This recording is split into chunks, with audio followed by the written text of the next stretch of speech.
Update. Am I the a-hole for divorcing my wife after finding her late-night walks had a specific destination? Original post. Background. My wife, 43 female and I, 43 male, were married for 16 years. Unfortunately, we grew apart. I was not blameless in that. It took two to get us into the position we were in. We were great with our kids, 10 and 13, but had fallen into a pattern of trading off parenting duties rather than parenting together. I switched to a job a few years ago that allowed me to work from home 2 to 3 days a week, and this seemed to make things worse. It felt like we were separated but living in the same house. I tried to repair our marriage, but she seemed increasingly resentful of the time I tried to spend with her. It normally ended with her yelling at me and storming off. I admit I may be a lot to deal with. I am not confrontational and normally shut down and tried to ignore her when she did this. I know this is a bad way of dealing with things, and I am working on it. I was very depressed, but trying to work through it. Toward mid-December, she started taking late-night walks after we put the kids to bed. I tried to give her space for her time and even offered to join her, but she preferred to go alone. I usually stayed up for her, frustrated or worried. I even bought her protective lights to keep her safe, as the roads in our area do not have lights or sidewalks. Fast forward to January 5th. She left at about 11 p.m. It was 28 degrees outside. By 2:26 a.m., she still wasn't back. I texted asking if she was still walking. No response for 10 minutes. I called. It rang once and then went to voicemail. So I did something kind of a-holy. I used the Find My Phone feature. I had never done this before, and I know it was an invasion of privacy, but a 4-hour walk in freezing weather until 3 a.m. felt completely abnormal. I was worried for her, but honestly, I was also frustrated and angry. I thought I could drive to her and bring her home. However, the location confused me. It showed her at a house in our neighborhood. Within a minute of me checking, 2 things happened. 1. She texted me saying she was almost home. 2. When I refreshed the map, her location services were turned off. When she returned, I asked her where she was, and she said, out walking. I confronted her with a screenshot. She claimed she may have walked down that street, which is a 30-minute walk from our house, but couldn't say for sure. She insisted she was not in any house and that the map must have locked on to that location. I felt used and lied to. I slept on the couch. She continued to deny everything, saying the phone was not accurate. She was my wife, and I wanted to believe her, but I needed advice. So I turned to the best source of wisdom, Reddit. The comments were brutal but helpful. I took another look at the location data and realized 2 things. 1. I had been to the house before. It was saved in my phone as the home of one of my daughter's friends, who lived with her single dad. 2. It showed that she was logged into his Wi-Fi. The next night, as she was getting ready for a walk, I confronted her again. I told her I knew who she was with and about the Wi-Fi. She finally admitted she was at the house, but claimed they were just friends, and that she needed someone to talk to. We live a 20-minute drive from her sister, mother, and other friends, but she claimed she saw his light on while walking and decided to hang out. At this point, I was very angry and told her we were done. Throughout the week, things were very tense. She accused me of not trusting her, trying to control her, and not letting her have friends. 6 days later on Saturday, she left early to go shopping. I took the kids and the dog for a walk at a local park. After about a mile, we looked ahead and saw a family approaching us.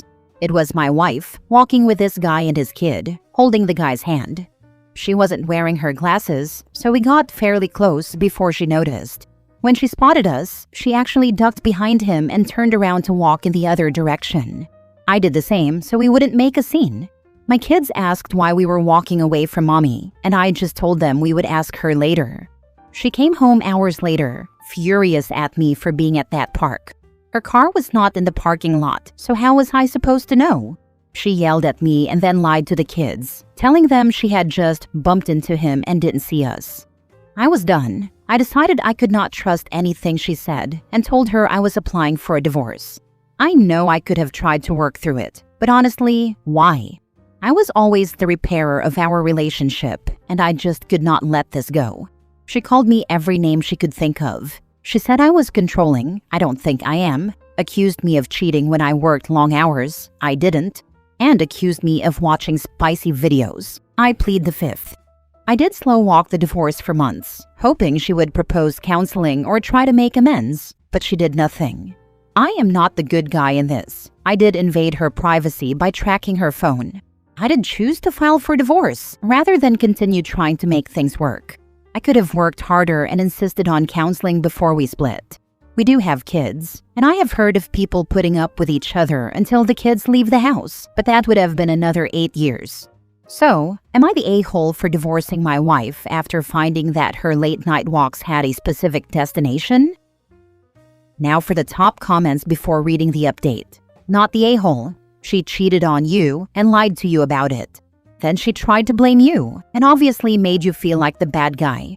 If she is unwilling to admit fault and hasn't asked you to try therapy with her, you can't really continue to stay married. I'm sorry this happened to you and your children. Based on what you wrote, you did nothing wrong.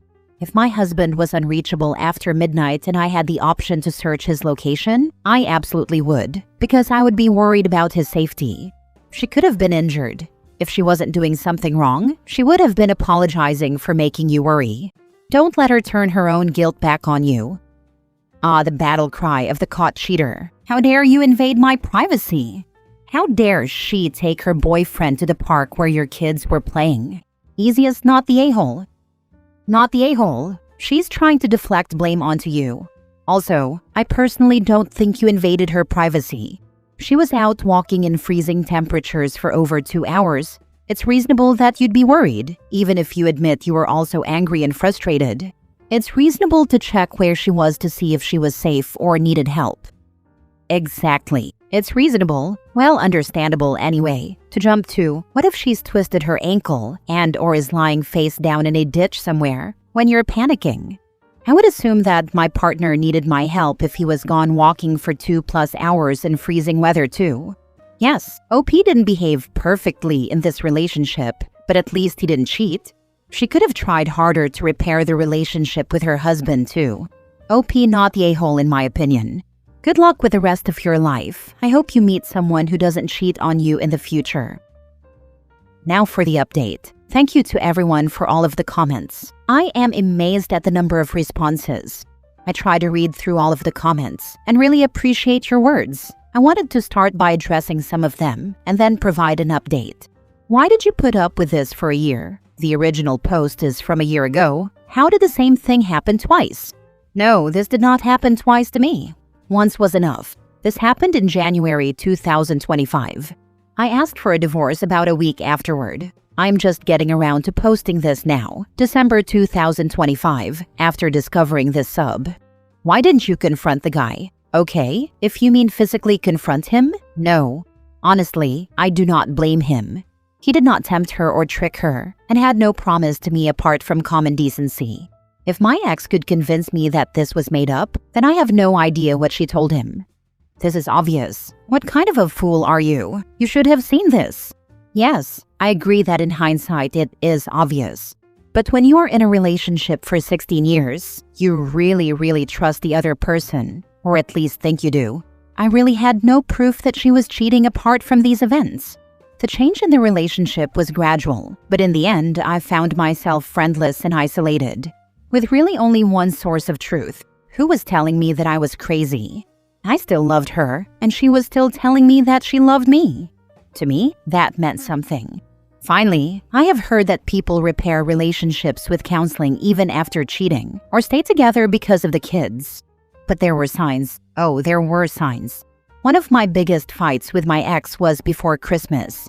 We were decorating the house with the kids and some of their friends, including the guy's daughter. My ex was not helping. I think she was decorating another part of the house. So I left the last of the tree decorations for us to do together and told her so. I went upstairs to put away some laundry. And when I came down, the last of the decorations were on the tree and another guy, the same guy, was putting the star on the top of the tree, my tree, with a big grin on his face. I was so angry, but I did not want to yell in front of the kids. When I confronted her later, she said that it was not a big deal, that I was being weird, I was not there, And anyway, he is taller, so it was easier for him. So, for the update, it is now December of the following year, and the documents are signed. I will be divorced in a few weeks. The process was horribly painful, but I am happier than I have been in years. It was tough at first. I made the decision to cut off all of our joint friends. I did not want them to take sides, though this was probably unhealthy. Since I do not have family in the country, I was alone, feeling like a failure and a reject.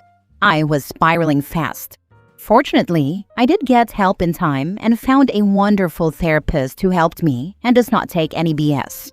The divorce took a long time. My ex had knee surgery in February, and I took care of her as best I could. I was trying to still be a good husband and figure things out, but things became worse and worse.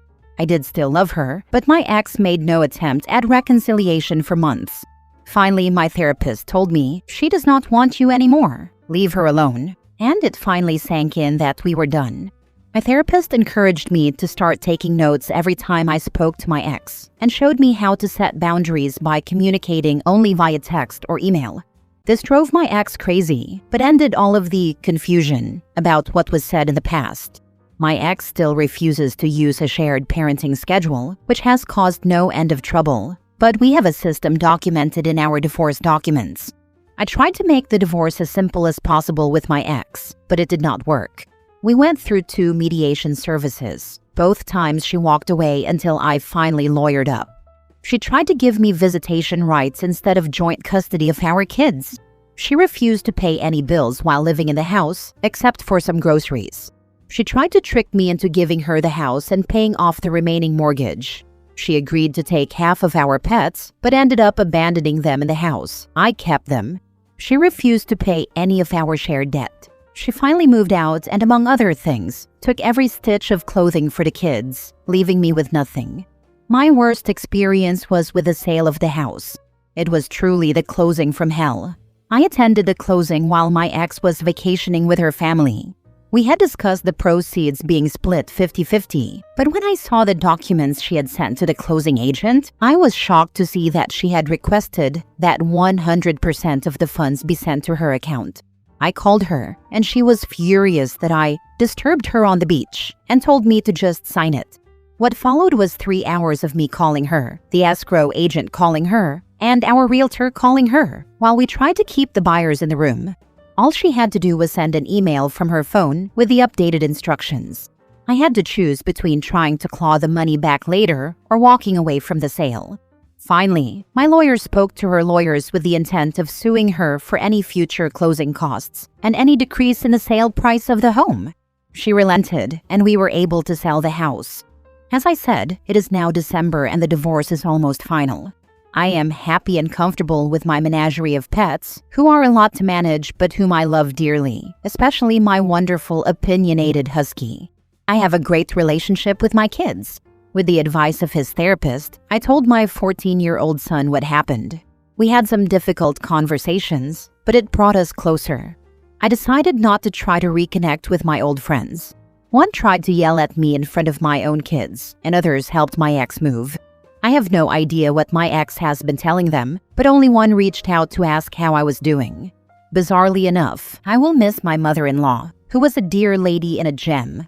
I now have a great group of friends that match my weird energy.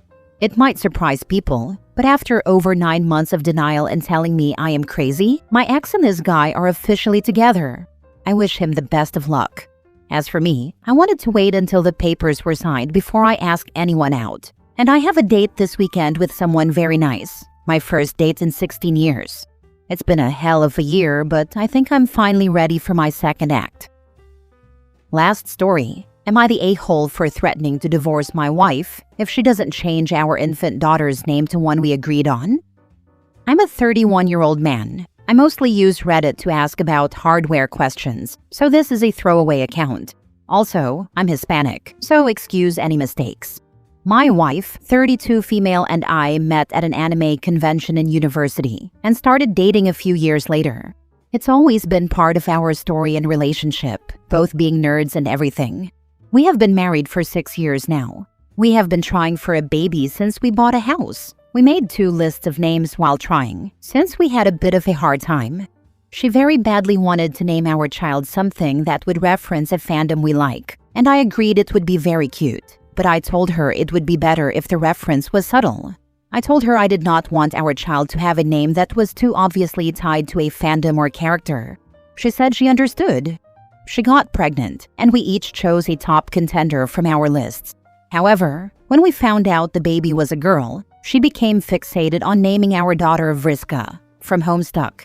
Specifically Vriska. I said no multiple times. She insisted it was meaningful, because fandoms are part of our relationship.